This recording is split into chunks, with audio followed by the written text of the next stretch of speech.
Hello mga ka-YouTube! Ito naman yung aking niluluto dito sa kabilang side ng aking gasol. Medyo maliit ang aking kusina. Kaya sikip yung aking mga kagamitan dito. And of course, ang aking lulutuin, adobo sa gata na turkey. Ilagyan ko yan ng asin muna at aking isasangkot siya. Yan. Kapag medyo naiga, lalagyan natin siya ng ginayat na bawang at saka sibuyas para lumasa.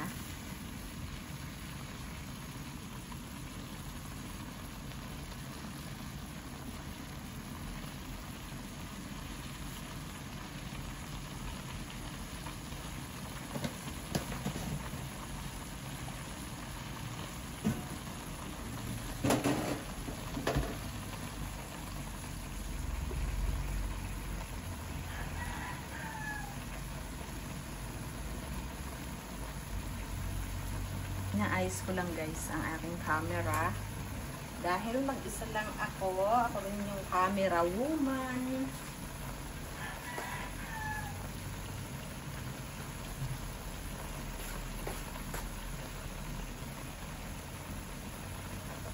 Solo flight.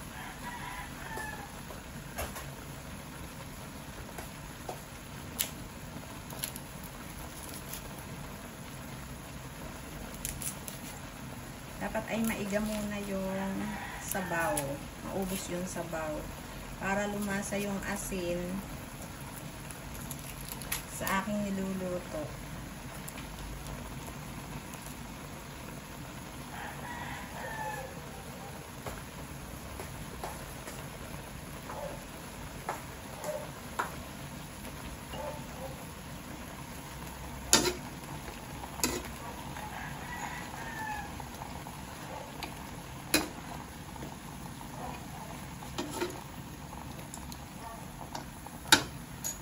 Ano ba yung aking niluluto? Ayan.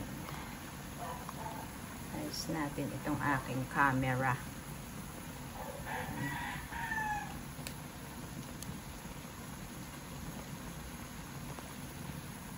Ayan.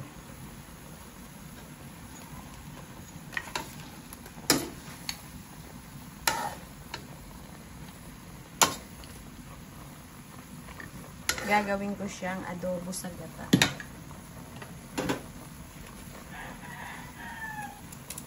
Ang bango-bango.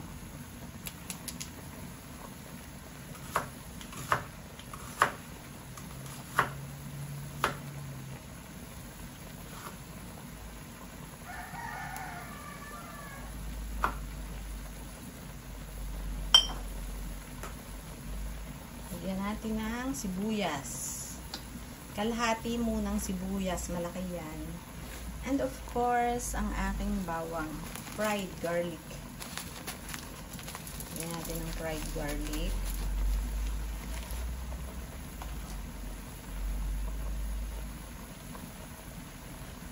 And lagyan ng season with paminta. Hindi ko na siya lalagyan ng asin dahil kanina nilagyan ko na siya. Gusto ko yung madaming paminta guys. Atin lang siyang ihalo para manuot sa laman ang lasa.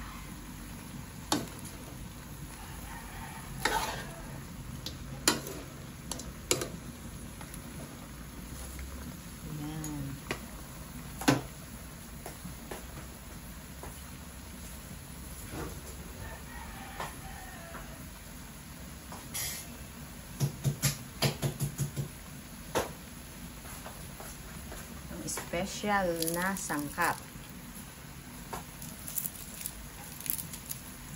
Ating lalagyan ng lemongrass. Fresh lemongrass guys. Kinuha ko to dito sa aking garden. Vegetable garden. Sa unahan ng aking bahay. Ayan. Lagay natin siya dito para lumasa.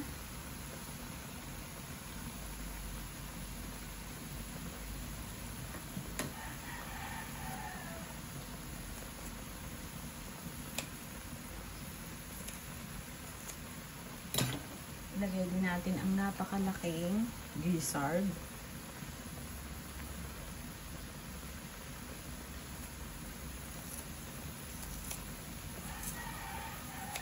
Isang buong turkey yan, guys. Ayan. And atin siyang tatakpan para siya ay maluto ng todo. Takay pa natin.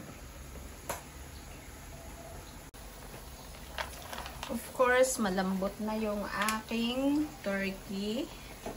Lalagyan na natin yan ng gata.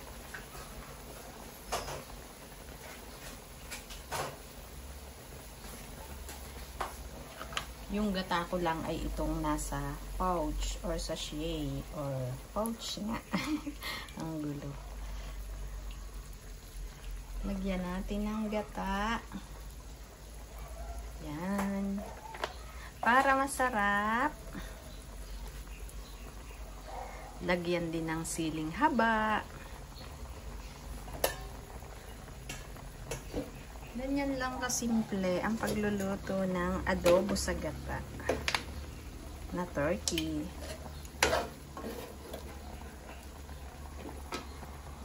Yan. At atin lang yang palalaputin. Of course, titikman kung sakto na sa panlasa. Kung ako ay magluto, lahat ng pagkain, kapag kaulam, gusto ko ay maraming pepper. Para masarap yung lasa ng ulam. At syempre, nilagyan natin ng kutsara o tinidor. Yan. Para madaling lumambot ang karne. Dahil yan ay conduction of heat.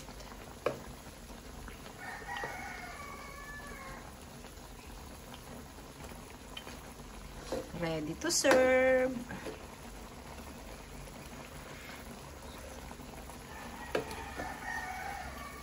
Ready to serve ang aking ginataang pabo, guys.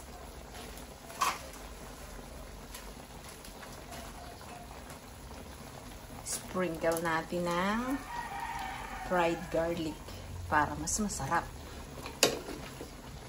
Depende na lang sa inyo kung gusto ninyo ng maanghang. Dilagyan nyo ng mas maraming sili.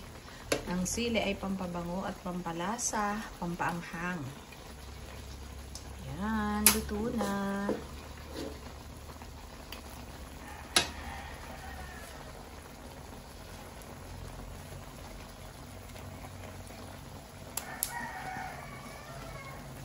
Lagyan natin ng konting turmeric. Malinis yung aking kamay, guys.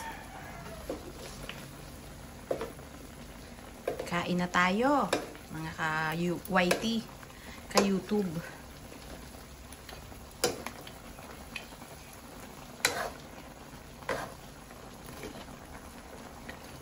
Yan.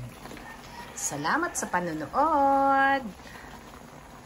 Please like, comment, and share.